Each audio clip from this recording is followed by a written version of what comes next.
What would you do if the one person you loved most destroyed you from the inside out?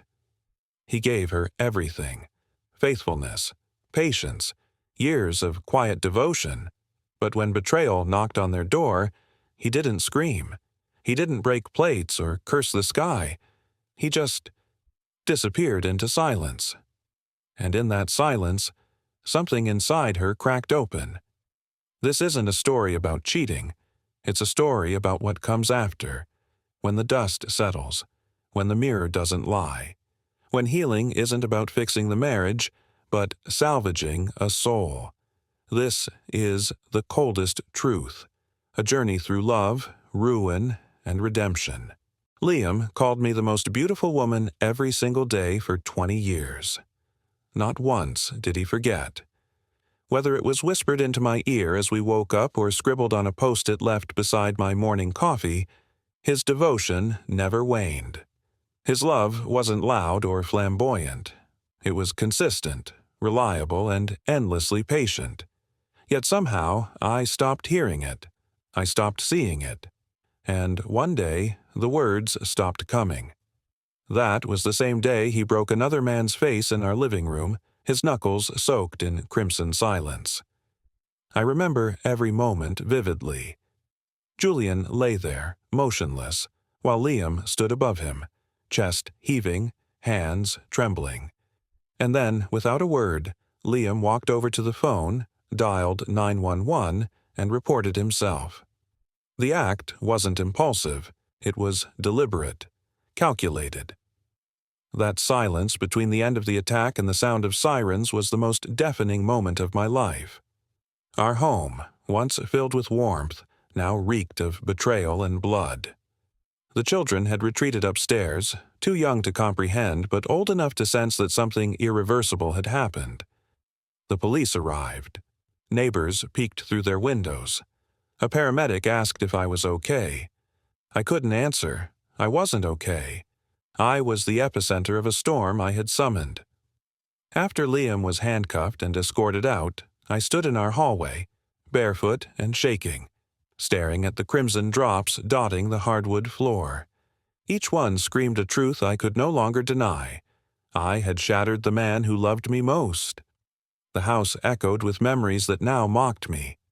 The framed photo from our honeymoon in Tuscany, our children's handmade cards on the fridge, the wedding china still proudly displayed. Everything stood unchanged, yet nothing felt the same. My hands shook as I reached for a cup of water, the weight of guilt heavier than gravity itself. That night I couldn't sleep. I lay in bed, eyes wide open, staring at the ceiling as if it might collapse and bury me under the weight of my choices. I replayed every moment leading up to that day. The small resentments, the quiet withdrawal, the emotional distance I'd cloaked in excuses. I told myself it was premenopause, or stress, or boredom. But deep down, I knew the truth. I had taken Liam's love for granted. He had loved me with a steadiness that should have been cherished, not overlooked. He had forgiven me when I forgot anniversaries, encouraged me through job losses, and held me through grief. But I mistook his steadiness for stagnation. I saw his devotion as routine, not reverence, and in that blindness I let myself drift, straight into Julian's arms. Julian, with his youthful swagger and piercing blue eyes, made me feel noticed, desired, seen. And I clung to that feeling like a drowning woman clutches a piece of driftwood, ignoring the lifeboat that had always been beside her. When I first met Julian, I had no intention of betraying Liam. But the flirtation fed something inside me I hadn't acknowledged in years. We exchanged jokes, then secrets, and soon, touches. It escalated. And every time I crossed a line, I told myself it was harmless, just emotional, just temporary, just one mistake. But mistakes have a way of snowballing. And soon I was living a double life. One foot in my family, the other in fantasy. I kissed my children goodnight and then checked my phone for Julian's messages. I planned date nights with Liam while fantasizing about stolen moments in hotel rooms. The guilt gnawed at me, but I fed it rationalizations, until there were no more excuses left. Julian didn't love me. Not really. He loved the thrill, the secrecy, the conquest. I see that now. But at the time, I believed I had found something meaningful, something new. I was wrong. Now, Liam was gone. Julian was in the hospital, and I was left alone, surrounded by the ruins of my choices. The children refused to speak to me. Friends turned cold. Family disowned me. Even my own reflection in the mirror seemed to judge me. And in that hollow silence, with the echo of sirens still lingering in my ears, I finally understood. Betrayal doesn't just break hearts, it detonates entire lives. Mine was the finger that pulled the pin, and this was only the beginning. It didn't start with a kiss. It started with a smile, one of those slow, lingering smiles that holds just a bit too long to be professional. Julian wasn't supposed to matter. He was a new manager at my firm. Charming, yes, but irrelevant to the life I was trying to repair. I told myself 100 lies, that he was just being nice, that I was flattered, not tempted, that I was too mature, too loyal, too grounded to stray. But flattery, when it touches an old wound, becomes something else entirely. I hadn't realized how starved I was for attention until Julian offered it freely. Our conversations started innocently. Shared glances over coffee, laughter during meetings, casual messages that became late-night confessions. He asked about my kids, my marriage, and I answered. Every answer a tiny betrayal, each truth a step away from Liam. Liam was still trying, still showing up. He noticed the change in me and tried to bridge the distance. He cooked dinner more often, bought me flowers, asked if we could take a weekend trip, just the two of us. But I brushed him off. I was always too tired or too busy. I couldn't admit the real reason. I was chasing something shiny and dangerous. The first time Julian touched me, a hand on my back as I laughed, it sent a jolt through me. I knew then that the line had blurred. Soon, I began dressing differently for work, hoping he'd notice. And he always did. Compliments turned to invitations. And I said yes. I never intended for it to become physical. That was the lie I told myself. But emotional affairs are just the dry kindling. All it takes is a spark. One evening, after a particularly heated fight with Liam about my growing distance, I found myself texting Julian. He invited me out, said I deserved a break. I went, we drank, we laughed, and then he leaned in. One kiss. That was all it took. After that, the affair ignited like wildfire. Every lie I told Liam dug us further apart. Every excuse I gave my kids carved another wall. I became two women, the tired mother and wife, and the vibrant, desirable woman Julian awakened. I craved the latter. I began to hate the former. Liam's hurt grew more visible. He tried to mask it with kindness, but I saw it. The slump in his shoulders, the longer silences, the way his eyes followed me as if searching for some version of me he used to know. And I hated him for it, for being weak, for holding up a mirror to my betrayal. I convinced myself I was the victim, that Liam had become dull, inattentive, distant, that Julian understood me in ways Liam never could. It was a script I recited nightly, to silence the part of me that still remembered how Liam stayed up with me all night when our first child had a fever, or how he'd once cried when I lost my job, not because of the money, but because he hated seeing me hurt. The affair didn't just damage my marriage, it corroded me. I became more impatient, more irritable. My lies multiplied, and with them, my self-loathing. I snapped at my children. I ignored family calls. I even stopped going to Sunday dinners with my parents, afraid someone would see the guilt on my face. 6 months passed in this daze. And then, my brother called. He said Liam had opened up to him. Said Liam thought I didn't love him anymore. That he felt like a stranger in his own home. that he was thinking of moving out, that he cried, alone, in his car before walking into the house. I dropped the phone. That night I stared at Liam across the dinner table, his eyes tired but still searching for me, and I realized I had become the villain in a story I once called love. I ended it with Julian the next day, resigned from my job, canceled my phone plan, and sat on the floor of our bedroom, weeping into the same rug where Liam had once proposed. I would try to fix this. I would try to become whole again. But I had no idea what kind of reckoning awaited me. Julian didn't take no easily. The day after I ended it, he showed up at my front door under the guise of returning office items I had left behind. In truth, he came searching for a foothold, some weak spot in my resolve. He brought a box of my things, placed it at my feet, and stood there waiting for me to open the door not just to the house, but to the life we had burned together. "I just want closure," he said, his voice low, his eyes scanning my face for cracks. "Can we talk? Just one last time?" I should have closed the door. I should have told him to leave and never come back. But shame is a tricky thing. It makes you believe that one last mistake won't matter in a sea of others. I let him in. We sat on the edge of the couch like strangers. He asked why. I told him I needed to fix my marriage, that Liam didn't deserve the pain I had caused, that what Julian and I had wasn't real. He didn't argue. He just nodded, then looked at me in that familiar way that once made me feel alive. "I just wanted to say goodbye," he said. The goodbye lingered longer than it should have. He reached for my hand. I pulled it back. The tension sat heavy in the room like fog. We didn't kiss. We didn't touch. But in that moment, we both knew that some doors were never meant to be opened again. And then, the front door opened. I will never forget the sound of Liam's footsteps, soft and unsuspecting, or the way his cheerful voice filled the hallway before it died in his throat. "Ellie, I have a surprise," he said.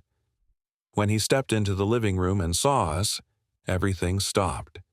He stood there, holding a bouquet of roses and 2 plane tickets. His smile crumbled. The flowers fell. The tickets fluttered like autumn leaves to the floor. Julian rose to his feet, stammering, reaching for his coat. "This isn't what it looks like," he lied, voice brittle. Liam didn't scream. He didn't cry. He just looked at me with eyes so hollow they made me shiver. Then he turned to Julian, who was trying to slide past him toward the door. "Move," Julian said. What happened next was a blur. A flash of movement, a punch, a thud, and then chaos. Liam tackled Julian with a fury I had never seen in him before. This wasn't a man acting out of passion.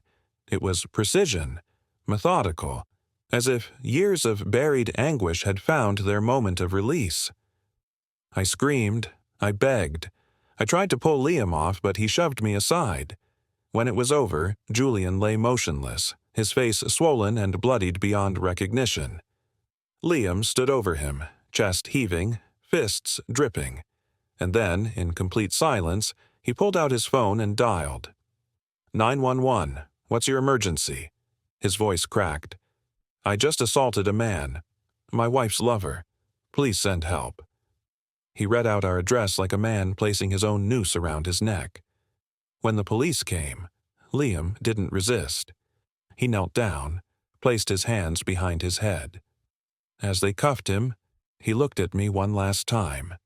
Not with anger, but with something far worse. Disgust. That night at the hospital, everything unraveled. Julian's wife arrived, screaming at me. My parents stood in silence, unable to process the headlines. My brother cursed me under his breath. Liam's sisters accused me of ruining their brother's life. And my children, God, my children, they couldn't even look at me. I tried to speak to them, but they turned away. My oldest son, Ethan, clenched his jaw so tightly I thought he might crack a tooth. My twin daughters cried silently in the corner. My second son stared through me as if I no longer existed. And that was when I realized I had burned not just a marriage, but a family, a legacy, a history. I had lit the match with trembling fingers and now stood alone in the ashes. The days after the incident blurred into one long, unending hour of grief, judgment, and paperwork. The police questioned me. Doctors asked if I had any injuries. Lawyers called. Reporters hovered. I shut myself inside the house, curtains drawn, afraid of the world outside, and even more afraid of my own reflection. The house no longer felt like home. It was a crime scene. Yellow tape still fluttered near the front step. Blood had stained the corner of the rug. I couldn't bring myself to clean it. Maybe I didn't deserve a clean slate. The kids stayed at my parents' house. My father refused to speak to me.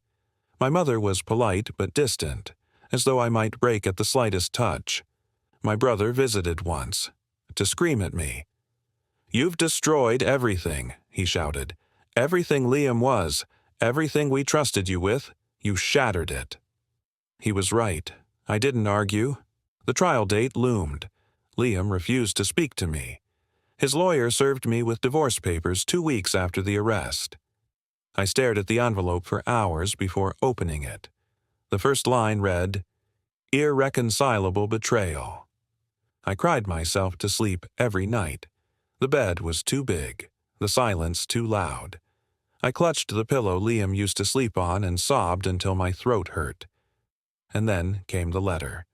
Not from Liam, from the school counselor. "Your children are experiencing emotional trauma and have requested that you do not attend parent-teacher meetings or school events for the foreseeable future." That broke me more than any court document ever could. The courtroom was as cold as the silence that now lived in our home. The trial began 2 months after Liam's arrest. By then, Julian had undergone several surgeries. He appeared in court with a swollen jaw, wearing a neck brace and dark glasses. Every time I looked at him, shame burned like acid in my chest. But it was Liam who drew all eyes. Shackled, silent, wearing the orange jumpsuit that erased every memory of the man I had once loved. The father, the partner, the gentle rock of our family. He looked older, thinner. Yet when our eyes met, I saw nothing familiar. No trace of the Liam who had danced with me barefoot in the kitchen, or sang lullabies to our newborns. Only fire remained, controlled, cold, eternal. I was called to testify. The prosecution wanted me to recount what happened that day, every detail, every word. I stood shaking in the witness box as the courtroom leaned in. I felt the weight of every gaze, the judges, the jury's, my children's. "I invited Julian over," I admitted. "It was a mistake, a moment of weakness." The defense attorney pounced. A moment? Or a continuation of an affair that had lasted nearly 6 months? My voice cracked. Yes, it was ongoing. "Did Mr. Parker," he gestured to Julian, "force his way into your home?" "No." "Was there a physical threat posed to your husband before the attack?" "No." The silence that followed felt like a noose. When the 911 call played in court, I couldn't breathe. Liam's voice, broken and hollow, echoed from the speaker system. "I just assaulted a man. Please, I think I went too far." His sobs, raw, guttural, filled the room. I buried my face in my hands. I wanted to run. The photos of Julian's injuries came next. I couldn't look. The jury did. And then, one by one, my children were called. Ethan, my eldest, testified with a flat voice. "Dad was different those last few months. Quiet, always sad." He paused. I didn't know why, but now I do. The twins cried on the stand. The verdict came swiftly. Guilty of aggravated assault. 7 years. Liam didn't flinch. When the judge asked if he had anything to say, he stood up, faced the court, and spoke just 3 words. "I regret nothing." Then he turned to me and added quietly, "Except trusting you. The day Liam was transferred to state prison, I sat in my car outside the courthouse for 2 hours, unable to drive home. I gripped the steering wheel and screamed. Not at anyone, just at myself, at the world, at the God I wasn't sure I still believed in. The media followed me for weeks. Headlines screamed, "Wife's affair leads to brutal beating," and "Devoted father snaps." Neighbors stopped waving. Parents at school looked away. Clients left. I was now infamous. My private shame, a public feast. I tried to reach out to Liam. I wrote letters, long ones, some filled with remorse, others with memories. I begged, I confessed, I apologized. None were answered. The kids stayed away. At first, they spoke only to their grandparents. Slowly, they allowed brief, guarded conversations. Ethan visited once to collect his belongings. "I don't hate you," he said, "but I don't know how to love you either." That line pierced deeper than any blade. I tried therapy. It helped numb the noise but couldn't silence the guilt. I started working part-time at a local tax prep office. It was menial, humbling, and exactly what I needed. I learned how to cook alone, how to sleep without crying, how to live with the ghost of my own choices. 3 years passed. Liam remained in prison. Word reached me through my brother who had taken a job in corrections, ironically at the very facility where Liam served time. He told me Liam kept to himself, read a lot, never spoke about me, that he was respected, even feared, for his stoicism. Then one day my brother knocked on my door. His face was pale. "Liam's in the infirmary," he said. My heart froze. What happened? He was attacked, stabbed twice, lost a lot of blood. I collapsed onto the floor. He continued. "They say he defended another inmate, some kid, took the hits himself." I asked if I could visit. My brother shook his head. "He doesn't want you there." I spent that night writing a letter I knew he'd never read. "Dear Liam, I don't expect you to forgive me. I only want you to survive, even if I'm not in your life, even if you hate me forever. Please, just live. Love, Ellie." Liam survived. My brother told me the wounds had been deep but clean. The surgeons worked for hours, and Liam pulled through. He spent weeks in the prison infirmary. When he was strong enough, he was moved to solitary. Not as punishment, but protection. Apparently, other inmates respected him more after the incident. They called him the Quiet One. I wanted to see him, to say I was glad he was alive, but he refused all contact. My letters came back unopened. My brother delivered them personally.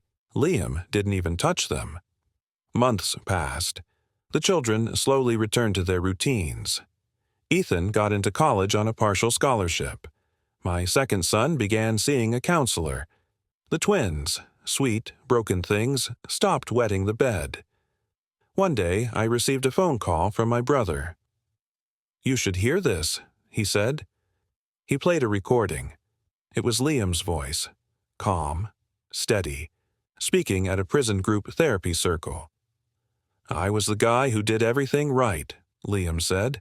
"The good husband, the present father, the guy who remembered birthdays and packed lunches, and I still wasn't enough.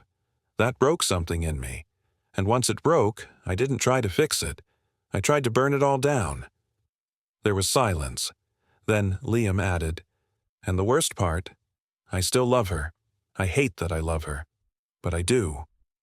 I dropped the phone. That night I wrote the last letter I would ever send. No begging, no apologies, just gratitude. For loving me once, for being a father to our children, for surviving. He never replied. The divorce was finalized quietly. No contest, no requests. Liam didn't want the house, the car, the money. Just freedom. From me, from the past. He served 4 years before being released early on parole. I wasn't told the exact date. I found out from our daughter. We were having dinner, just the two of us, and she mentioned it casually. "Dad's out, didn't he tell you?" I almost dropped my fork. Number, he didn't. He didn't want to upset you. Upset me. As if my heart hadn't been shattered for years. As if silence could somehow protect me now. He moved in with my brother temporarily. I drove past the house once. I didn't get out. I just watched. He looked thinner, older, but he was smiling at our son who had come to visit him. They laughed over something simple, a grocery bag ripped, or a memory. I don't know. But in that moment, I realized something profound. They were healing. Without me. 4 months later, I was invited to a birthday dinner for our eldest, Ethan. He was turning 21. I wasn't sure I should go. I texted him to ask. He replied, "It's not about Mom or Dad. It's about me, and I want you both there." I arrived early, wore something soft, respectful, not too bright, not too dark. Liam arrived 20 minutes later. When he entered the restaurant, time stopped. Everyone else faded. He looked at me once, nodded politely, and took a seat at the far end of the table. We didn't speak all night, but when the cake came out and Ethan made a wish, he looked between the two of us, his broken parents, and smiled. That night, as I walked to my car, Liam approached me in the parking lot. He handed me a small box. Inside was a photo of our family. Before everything. Before the ruin. "I kept this," he said. "Not for you. For them." Then he turned, got into his car, and drove away. I stood in the cold, the photo trembling in my hand, knowing there were still more chapters ahead. But not all of them would have me in them. The seasons changed, and with them, so did the shape of my life. Summer came with long silences and the rustle of pages turning in the bookstore. Autumn brought rain that seeped into the cracks of the house, and, sometimes, my heart. I moved back into the master bedroom, not because I had earned it, but because the guest room reminded me too much of exile. My therapist once asked, "Have you forgiven yourself yet?" "No," I said, "because forgiveness feels like permission." She nodded, scribbled something, and said, "Then maybe start with permission to feel human." That word, human, haunted me for weeks. I'd become a shadow, defined only by my worst moment. Then, one Tuesday, the unexpected happened. I saw Liam at the cemetery. It wasn't a funeral. He was visiting his parents' graves. I was visiting mine. Our eyes met. There was no avoidance, no escape. We were two ghosts walking among stones. He nodded. "Hey." I stepped closer. "Hey." For the first time in years, we talked. Not about us, but about the kids, the seasons, the way life continues even when you wish it wouldn't. He didn't stay long, just long enough for me to say something I'd never said before. "Thank you. For being there. For them. Even when I couldn't." He didn't reply. Just gave me a look, equal parts weary and kind, and walked away. But for the first time, I didn't feel abandoned. Just released. Years passed. Ethan got married. The twins graduated. My second son opened his own auto shop. Life became something close to normal. I stayed single. Not by choice at first, but eventually by design. I learned to enjoy my own company. Learned to cook meals for one. Learned to dance barefoot in the living room on Friday nights. Every now and then, Liam and I crossed paths. At graduations, at birthday parties, at hospital visits when one of the kids got sick. We never rekindled anything, but we rebuilt a fragile, respectful civility. One Christmas, Ethan handed me a gift. It was a book. Inside the cover was a note. "Mom, your story isn't over, but maybe it's time to write it down. Love, E. And so I did. I started journaling, then blogging, then publishing little essays online. Women wrote back. Women who had cheated. Women who had been cheated on. Women who had left. Women who had stayed. Each one reminded me that shame doesn't heal in silence. It heals in sharing. Now I sit by the window, watching rain ribbon down the glass. I've learned that healing isn't a destination. It's a rhythm, a song you hum to yourself when no one else is listening. I don't know if I'll ever fully forgive myself, but I know this. I love my children. I survived my worst self. And Liam, God bless him, he survived me too. Some stories don't end with reunions, some end with redemption. And that's enough. She never got him back. Not the way romance novels promise. No grand reunion, no second honeymoon, just a box with a photo, and the quiet understanding that some wounds aren't meant to be kissed away. But here's the truth no one tells you. Forgiveness isn't always about staying. Sometimes the most loving thing you can do is let go. She found herself not in his arms, but in the stillness after the storm. Not as a wife, not as the villain, but as a human, flawed, broken, healing. If you've ever loved, ever lost, ever looked in the mirror and questioned who you've become, then maybe, just maybe, this story is also yours.